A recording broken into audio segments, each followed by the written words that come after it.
Bienvenue à cette grande édition du journal La Langue Française. Vous êtes en compagnie de Patrick Nilidandi. Tout de suite, l'essentiel de l'actualité. Le président de la République, Paul Kagame, et la première dame, Jeannette Kagame, vont clôturer la visite officielle de 2 jours au Bénin, c'est dimanche. Le président Kagame s'est entretenu avec son homologue béninois, Patrice Talon, suivi des échanges entre les autres membres de 2 délégations. Les 2 chefs d'État ont assisté à la signature d'une série d'accords de coopération entre le Bénin et le Rwanda, suivi d'une conférence de presse au palais de la Marina. Le président Kagame a visité également l'agence de développement de Sémé City, un espace qui accueille un grand projet d'investissement et le développement des programmes d'action du gouvernement. Le chef de l'État rwandais échangera avec le jeune entrepreneur étudiant et des start-up. Cette visite du président Paul Kagame au Bénin fait suite à celle de son homologue béninois au Rwanda en 2016, qui a renforcé les liens de coopération entre Cotonou et Kigali. Les opérateurs privés rwandais et béninois estiment que les bonnes relations entre les 2 pays apporteront beaucoup d'intérêt pour le peuple respectif. C'est en tout cas le point de vue de Damien Mouzoum, un Béninois installé au Rwanda depuis des années, qui indique que le Rwanda et le Bénin ont beaucoup de similitudes. Le Bénin, c'est le pays où la plupart des esclaves ont été pris pour être déportés, vendus en Amérique. Les musées sont encore là-bas, au Bénin aujourd'hui, les Amazones qui se sont battus et tout. Ça fait que, historiquement, le Bénin se sent parmi les pays africains comme un pays épris de paix qui veut aussi se battre pour une unité africaine. L'histoire du Rwanda semble être récente parce qu'il y a eu le génocide perpétré contre les Tutsis ici en 1994 et les 2 n'étant pas pareils mais qui ont des dénominateurs communs en termes de souffrance de l'être humain. Ça fait que moi je vois le Bénin et le Rwanda connectés en esprit. C'est ça qui fait que ça ne m'étonne pas personnellement parce que je suis dans un travail de recherche, de voir que le Bénin se rapproche du Rwanda malgré la distance et parfois même nos querelles avec nos voisins. Parfois, on ne peut même pas s'entendre avec le Nigeria pour des raisons géopolitiques et stratégiques. Mais qu'est-ce qui lie le Bénin et le Rwanda? Même chaque jour, pratiquement, les gens me posent la question. Donc, je pense que quelque part, il y a ce côté, mais quand on quitte le côté fondamental des valeurs, des principes, des choses que les pays là ont souffert et qui ont fait qu'ils pensent que l'unité africaine, à travers eux, vous avez vu le Bénin aujourd'hui, aucun pays africain n'a plus besoin de visa pour aller au Bénin. La même chose au Rwanda. Donc, si les autres pays pouvaient prendre pas sur ça, et comme les autres pays ne peuvent pas être prêts à la fois, le Bénin et le Rwanda essaient de développer des relations en termes de diplomatique, en termes de business, que aujourd'hui, si vous avez appris la nouvelle, le Rwandais va contribuer à la création d'une compagnie aérienne, et ça va être signé et être officiel, et par le Bénin, au Bénin, et pour alimenter cette zone. Alors qu'au départ, le Rwandais avait pu trouver destination à Cotonou à travers le Gabon pour alimenter cette zone de l'Afrique de l'Ouest et l'Afrique centrale. Et quand vous voyez la question du coton, nous, la production majeure au Bénin aujourd'hui, c'est le coton. Le Rwanda fait la promotion de ce que nous appelons Made in Rwanda. Mais le textile, je ne vois pas beaucoup de production de coton ici, à moins que je me trompe. Mais nous, on en produit, c'est notre production primaire au Bénin. Et s'il y a des coopérations comme ça, sud-sud, qui peuvent se passer entre des pays africains, je pense que c'est de bonne guerre et il faut l'encourager. Même si à l'étape humaine, il peut y avoir des imperfections, il peut y avoir des défauts et autres, mais on ne peut que s'unir aujourd'hui en tant que peuple africain. Et je crois que le Bénin et le Rwanda essaient de donner l'exemple, ils essaient de faire de leur mieux. Et si nous pouvons quand même encourager cela et voir quels sont les avantages que chacun de ces peuples peuvent se créer. Parce que les présidents, eux, ils essaient d'unir les pays. Mais c'est les peuples qui doivent bouger. S'il faut que des Rwandais voyagent pour aller découvrir ce qui se passe au Bénin, aller travailler au Bénin s'il le faut, il faut que des Béninois aussi se déplacent pour venir ici au Rwanda. Et donc, pour moi, humblement, pas parce que je suis des 2 pays, mais je crois que l'Afrique a besoin de s'unir et il faut que ça commence par quelque part. Et c'est ce que nous sommes en train de voir. Et puis Damien, tout comme Madame Wizera Gloria, qui intervient dans l'industrie textile, créative et d'avis que la coopération entre le Rwanda et le Bénin réserve beaucoup de bénéfices aux 2 peuples. Le message que je partagerai à mes compatriotes, c'est de leur inviter à s'y rendre. Les opportunités sont là. Les efforts ont été fournis par notre gouvernement du fait qu'il y a notre compagnie aérienne qui nous relie entre le Rwanda et le Bénin. C'est déjà un pas.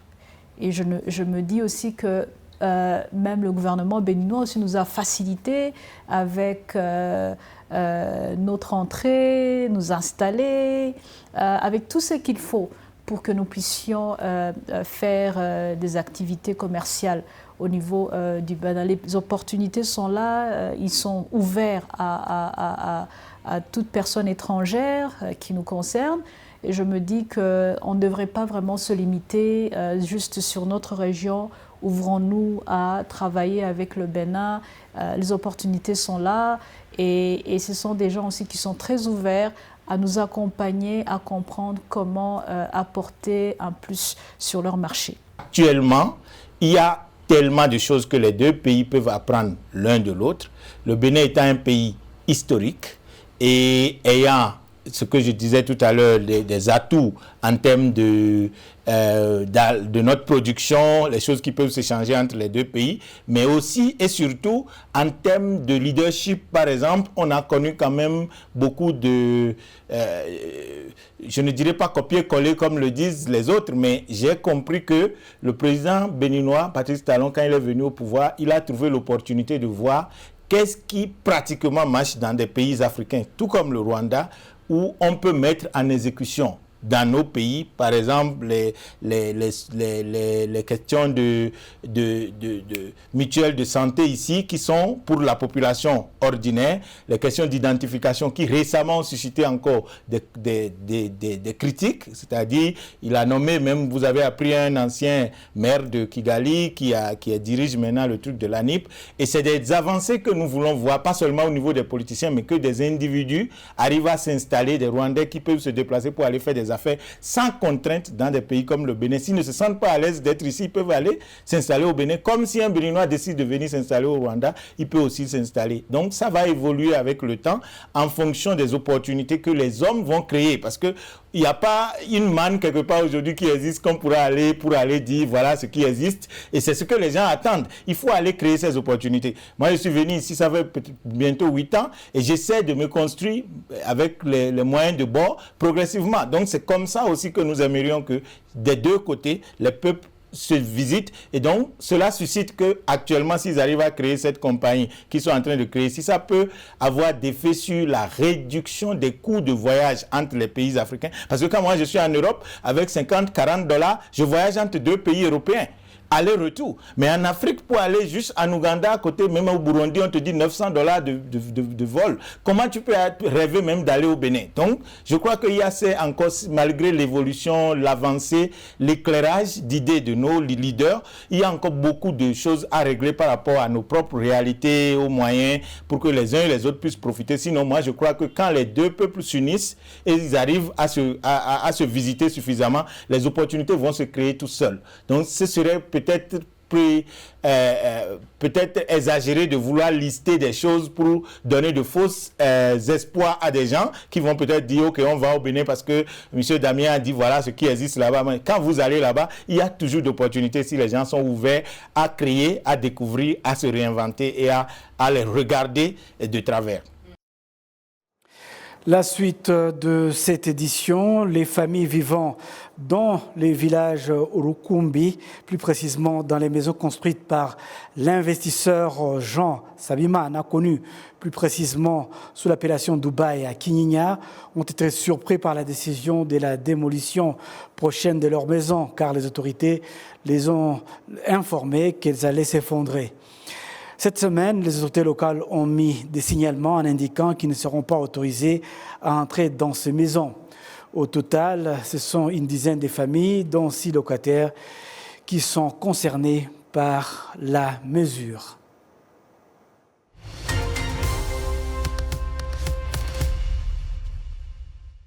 Tout au long de cette semaine, les Rwandais se sont souvenus du génocide perpétré contre les Tutsis il y a de cela 29 ans. Plusieurs commémorations ont été organisées aussi bien au Rwanda qu'à l'étranger. Nous allons nous rendre en France plus précisément à Strasbourg, pour donc avoir un entretien avec Francine Meyran. Bonsoir Francine Meyran. Bonsoir. Voilà, donc la commémoration a eu lieu aussi bien au Rwanda qu'en Afrique et ailleurs dans le monde. À Strasbourg, il y a eu plusieurs événements qui ont été organisés pour rendre hommage aux victimes du génocide perpétré contre les Tutsis. Et vous conduisez en ce moment, ensemble avec Madame Immaculée Mingazima Katié, un projet sur la transmission de la mémoire. Est-ce que vous pouvez nous parler un peu de ce projet ? Oui, c'est un projet que j'ai commencé il y a plusieurs années, en 2014. Il a commencé en 2013 d'ailleurs précisément, et il s'est poursuivi en 2014. Je suis psychiatre et je peins la mémoire des génocides au départ de la Shoah, et j'ai associé la mémoire du génocide contre les Tutsis au Rwanda. La première année, j'ai peint la famille de Immaculée. Elle et 5 membres de sa famille, les portraits de 5 membres de sa famille qui ont disparu et qui ont été assassinés sauvagement pendant le génocide. Et l'année suivante, j'ai construit une exposition de 30 portraits et d'une toile que je peux vous montrer là, qui transmet la mémoire du génocide. Donc c'est la carte du Rwanda, avec marqué Ibuka en dessous. Je pense qu'on le voit, je ne sais pas trop, voilà. Et il y a des numéros au milieu. L'idée pour moi, c'est qu'on se reflète dans la barbarie. La barbarie, c'est les numéros, et on se reflète tous dans la barbarie qu'ont subi les Tutsis au Rwanda pendant le génocide. Et mon travail, c'est de transmettre la mémoire des victimes, des survivants, les aider aussi à porter la mémoire plus loin, et transmettre ça aussi auprès des jeunes, en travaillant avec les jeunes, avec les témoignages, pour faire passer le message en Europe où on ne sait pas assez bien ce qui s'est passé. Donc j'associe toujours les génocides entre eux pour dire que c'est le même mécanisme qui se produit dans tous les génocides, et c'est ce qui me rapproche de Jean-Marie Vianney-Ruanga, qui a travaillé sur le génocide lui aussi pour la transmission, et c'est aussi ce lien qu'il fait, et c'est pour ça que je l'ai invité hier au vernissage de mon exposition à parler, à intervenir sur justement son regard sur le génocide des Tutsis au Rwanda, mais à travers aussi la trace qu'a laissé le génocide de la Shoah. On remarque sur ces tableaux que vous venez de nous présenter un miroir. Donc, à travers ce miroir, vous voudrez que chaque personne puisse se regarder. Et qu'est-ce que vous voulez exactement qu'il puisse voir à travers ce miroir ? Je voudrais que chacun puisse voir son reflet en tant qu'humain dans un génocide. Parce que pour moi, le génocide, c'est pas l'affaire du Rwanda, c'est pas l'affaire des nazis à l'époque, c'est pas l'affaire non plus des Turcs ou des Arméniens, c'est l'affaire de l'être humain. Et que chez tout être humain, on a des parcelles de bien et des parcelles aussi qui peuvent nous faire commettre des actes. Et on doit tous se battre, et c'est ça la question de la transmission. Donc en fait, le tableau, c'est une façon de dire comment on se reflète, nous, dans la barbarie, quel reflet on a, nous, de la barbarie, et aussi quel reflet on a de l'indifférence qu'on a. Puisqu'en fait, le génocide des Tutsis au Rwanda, comme les autres génocides, on pouvait le stopper avant qu'on en arrive au drame. 1 an avant, est venu à la télé un responsable d'une ONG, Jean Carbonard, qui est venu annoncer le génocide, et personne n'a bougé, et on a laissé faire. Et 1 an plus tard, le génocide a eu lieu comme il nous l'avait prévenu, comme il l'avait dit à la télévision française. Et donc ce tableau, c'est aussi pour dire, c'est le reflet de notre indifférence face à la barbarie d'un génocide. Oui, effectivement, il y a, à travers ce que vous venez de dire, l'exposition que vous le faites aussi pour la jeunesse française, la jeunesse européenne. On remarque depuis un certain temps la négation du génocide, où l'extrême droite privilégie des thèses qui compromettent la mémoire du génocide des Tutsis ou du génocide des Juifs en Europe. Quel message voulez-vous transmettre, ou quel message avez-vous transmis à ces jeunes Européens qui nient carrément qu'il n'y a pas eu la Shoah, qu'il n'y a pas eu de génocide ? Alors, il y a deux choses possibles. La première, déjà, c'est les témoignages. C'est indispensable. Immaculée témoigne. Jean-Marie Vianney-Ruanga aussi, il transmet son message. Et il est indispensable qu'on transmette les messages de ceux qui l'ont vécu. Bien sûr, le problème pour la Shoah, c'est que les derniers survivants sont en train de disparaître. Et donc, il faut que nous, on soit porteurs de la transmission. Donc, déjà, moi, j'ai monté des petits films avec des témoins aussi du génocide des Tutsis au Rwanda, avec une femme qui est venue témoigner, et on a travaillé avec une école pour monter le témoignage. Et puis, il y a aussi un problème d'information. En dehors de la question du négationnisme, c'est simplement informer. Les jeunes ne savent plus, ils ne savent pas l'histoire. Donc déjà, il s'agit de les sensibiliser à l'humain, ça c'est la première chose, pour que déjà ils n'acceptent pas d'être embarqués par une position unique, et que dès qu'il y a désignation d'un étranger, de quelqu'un qui n'est pas comme soi, on doit tout de suite se méfier, et que les jeunes doivent éviter de rentrer dans un groupe qui désigne l'autre. L'autre apporte quelque chose à chacun, c'est la différence qui est quelque chose qui nous enrichit, et ça c'est déjà une première transmission. À partir de là, il y a la connaissance, donc il y a l'histoire, il y a le témoignage qui permettent de contrebalancer le négationnisme. Vous avez invité pour cette commémoration l'artiste écrivain Jean-Marie Vianney-Ruanga, qui a donc écrit un livre sur le génocide perpétré contre les Tutsis du Rwanda, expliqué à ses enfants. Pourquoi ce choix ? Alors ce choix, c'est parce que moi, je m'adresse à des enseignants déjà. Je fais beaucoup de projets avec les enseignants et dans plusieurs écoles. Cette année, je suis intervenue dans 5 écoles tout au long de l'année avec beaucoup d'heures de présence dans les écoles. Et il est nécessaire de montrer aux enseignants comment transmettre. Le génocide des Tutsis au Rwanda, c'est quelque chose qui est très loin de l'Europe. Très loin, c'est-à-dire que la connaissance de ce qui se passe en Afrique est vraiment très loin de nous. Et donc, c'est important que les enseignants puissent s'informer. Donc le livre a été diffusé au Rwanda et il était important qu'il soit connu chez nous, et en particulier dans les écoles avec lesquelles je travaille. Donc un certain nombre d'enseignants sont venus hier soir à la conférence. C'était mon objectif, qu'ils puissent transmettre à des enseignants pour qu'eux continuent à porter la transmission auprès de leurs élèves. Oui, donc... Parce qu'en France aussi, il y a des négationnistes qui interviennent, y compris dans les écoles. Donc c'est important qu'il y ait une formation des enseignants aussi chez nous. Oui, donc je fais remarquer que ces livres qu'il a écrits, donc vous pensez que ces livres donc, écrits pour la jeunesse peut effectivement aider les jeunes à mieux comprendre le mécanisme du génocide? Oui, je pense qu'ils peuvent mieux comprendre aussi parce qu'ils se raccrochent à un mécanisme européen. Et c'est rare de voir un livre qui accroche autant les événements les uns les autres sur le même mode de ce qui s'est passé en Europe, ce qui est quand même plus proche de la jeunesse, sachant que quand même la jeunesse commence à être aussi aujourd'hui loin de ce qui s'est passé au moment de la Shoah. Merci beaucoup Francine Meyran. Je rappelle aux téléspectateurs que nous vous avons joint à partir de Strasbourg en France. Merci beaucoup. Nous avons donc aussi en ligne Madame Immaculée Minganzima Katié. Bonsoir Madame Immaculée Minganzima Katié. Bonsoir.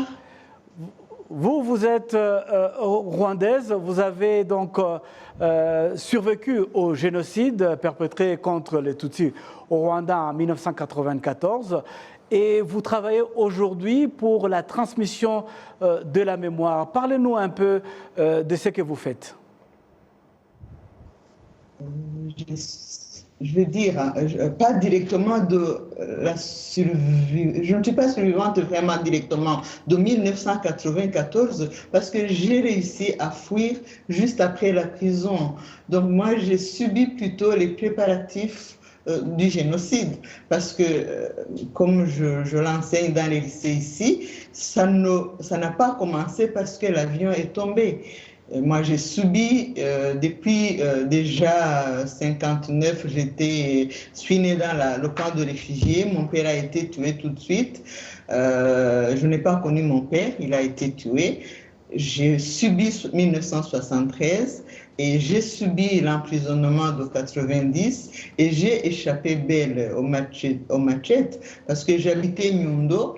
Et la région du Nord, comme vous le savez, a été vraiment le laboratoire du génocide.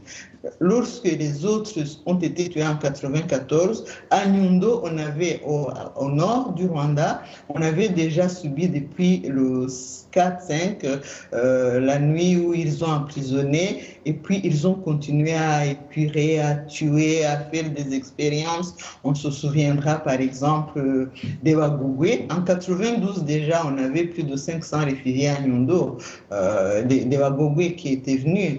Il y a eu des massacres dans mon village. On se souviendra de José, de plusieurs personnes qui ont été tuées. Donc je transmets la mémoire parce que c'est dans mon sang. Le génocide, je l'ai vécu dès le ventre de ma mère. Oui, c'est une expérience douloureuse, mais il y a actuellement, aussi bien au Rwanda qu'en Europe, le déni de ce génocide. Quel peut être votre travail, vous, en tant qu'enseignante, pour sensibiliser les générations futures à pouvoir lutter contre ces phénomènes qui éclaboussent plein de sociétés? Le conseil régional m'a autorisé, avec l'association Amarisa d'Alsace qu'on a installée ici en Alsace, donc pour parler, pour transmettre la culture rwandaise. Le conseil régional, l'État, nous a autorisé à enseigner dans les lycées, à transmettre la mémoire, à parler de l'autre, parce que l'autre, c'est moi, je suis l'autre de quelqu'un d'autre, l'autre qui on va dire les choses telles qu'elles sont. Le Hutu qui pointait du doigt le Tutsi, c'est l'autre là qui doit mourir. Celui-là aussi est l'autre de quelqu'un d'autre. Donc je me dis que si je me tais, quelqu'un d'autre va parler, peut-être va dire des bêtises. Ce que je dis a été vrai parce que le négationnisme a été jusqu'à dire que, à enseigner ici en France, il y a ce qu'on appelle le CNED. Le CNED, c'est un enseignement à distance qui enseigne par exemple les enfants français qui sont au Rwanda, si j'ose dire. Et l'histoire a montré qu'ils ont marqué dans le livre que le génocide, ce sont les Tutsis qui ont tué les Hutus. Et ça, on a dû aller, Ibuka a dû aller au tribunal, et ça a été balayé à la main en disant oui, c'est une erreur de frappe. Mais les enfants avaient eu leur diplôme sur ce mensonge pour dire que ce sont les Tutsis qui ont massacré les Hutus. Et là, je me suis dit, les miens n'ont plus de voix pour parler. Si moi je me tais, comme on dit, la dernière arme du génocide, c'est le silence. Je n'ai aucun droit de me taire. Je dois transmettre, comme Francine l'a dit tout à l'heure, les rescapés meurent petit à petit, et nos enfants qui vont venir, surtout ceux qui sont ici en Europe, qui ne vivent pas cela au quotidien, ils doivent le savoir. Que je contredis. Si vous permettez, Immaculée, le temps nous imparti va progressivement toucher à sa fin. Il y a eu le dernier rapport de Vincent Duclercq qui est sorti, qui a confirmé tous les travaux que vous aviez menés dans le cadre de la lutte contre l'idéologie génocidaire qui s'est transmise non seulement au Rwanda et à travers le monde. Comment avez-vous reçu très rapidement ce rapport Duclercq qui reconnaît le rôle de la France au Rwanda? Oui, nous étions vraiment heureux parce que petit à petit, ça va aboutir. Notre travail n'est pas vain parce que on est content. Même si la complicité de la France a été mise de côté, alors que quand on entre en profondeur, on la voit très bien, mais c'est déjà un premier pas. Merci beaucoup Immaculée Mbinganzima pour votre témoignage. Nous vous remercions et vous souhaitons donc des moments de recueillement en ce moment où on se souvient des victimes du génocide perpétré contre les Tutsis au Rwanda. Toujours à Strasbourg, nous pouvons rejoindre directement Rurangwa Jean-Marie Vianney, qui est donc un artiste, qui est donc écrivain. Il se trouve en ce moment à Strasbourg. Bonsoir Rurangwa Jean-Marie Vianney. Bonsoir. Donc, vous étiez, avant d'aller à Strasbourg, vous étiez en Belgique pour assister aux cérémonies de commémoration du génocide où vous avez présenté cette pièce Essuie tes larmes et tiens-toi debout. Rapidement, en une minute, comment s'est passé cet événement? Ça s'est passé très bien. Évidemment, le public, le public de Belgique, de Bruxelles, des autres villes de Belgique étaient là. Donc, ils ont apprécié beaucoup la pièce parce que c'est une pièce qui a plusieurs fonctions, fonctions éducatives, fonctions informatives, fonctions cathartiques. Et voilà, donc c'est un spectacle, comme je l'ai dit une fois, total parce qu'il est ouvert à tous les genres. Il est composé de poésie, de théâtre, de monologue, de chant, de slam, etc. Tous les gens sont là et ça a permis que les spectateurs la regardent avec beaucoup d'intérêt. On sait qu'il y a une importante communauté rwandaise en Belgique et donc qui est sensible à ce sujet qui porte sur le génocide perpétré contre les Tutsis. Il y a également les Belges. Comment ils ont reçu cette pièce? L'accueil est très positif. Ils ont aimé et ils voudraient même que je la rejoue parce que les gens qui étaient, c'était pas tout le monde, c'était pas tous les Rwandais ou tous les Belges qui étaient venus de Liège. Donc, on voudrait que la pièce soit rejouée dans plusieurs villes de Belgique. Donc, si on a l'occasion, on pourra la rejouer. Vous êtes en ce moment à Strasbourg, donc pouvez-vous nous dire, hier déjà vous avez présenté ces livres, les livres que vous avez écrits pour la jeunesse, le génocide perpétré contre les Tutsis du Rwanda expliqué à ses enfants. Quelle réception le public a eu de ces livres? Oui, quand Francine et Immaculée m'ont invité pour présenter ce livre, j'ai été évidemment heureux parce que vraiment j'attendais cette occasion pour parler aux parents, pour expliquer aux parents ma démarche. Et j'ai vu qu'ils étaient très, très intéressés. Très intéressés parce que c'est un livre qui n'est pas fait, qui est fait non seulement pour les élèves des écoles secondaires, mais aussi pour leurs parents et leurs enseignants. Et comme ma démarche est didactique et dialogique, donc comme vous le savez, c'est un père qui explique à ses enfants, qui répond aux questions de ses enfants sur les différentes questions relatives au génocide.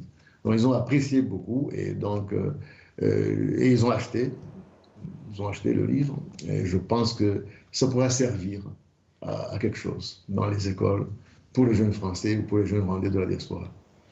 Donc ça rejoint justement la transmission. Vous avez parlé de la transmission de la mémoire et ces livres rejoignent justement cette transmission de la mémoire, ce projet conduit par Immaculée Minganzima Katié et Francine Meiran. Oui, c'est la mémoire en marche, Patrick. Donc moi, je me suis donné cette mission de transmettre à travers mes pièces de théâtre, à travers mes poésies, à travers mes essais, le génocide perpétré contre les Tutsis du Rwanda.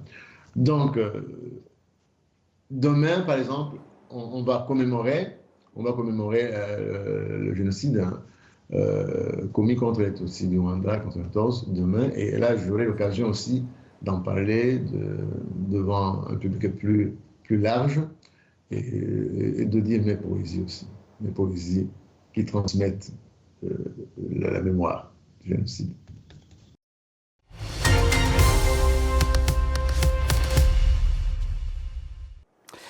C'est donc la fin de cette édition. Nous vous remercions de votre aimable attention et nous vous souhaitons une bonne suite des programmes sur la télévision rwandaise.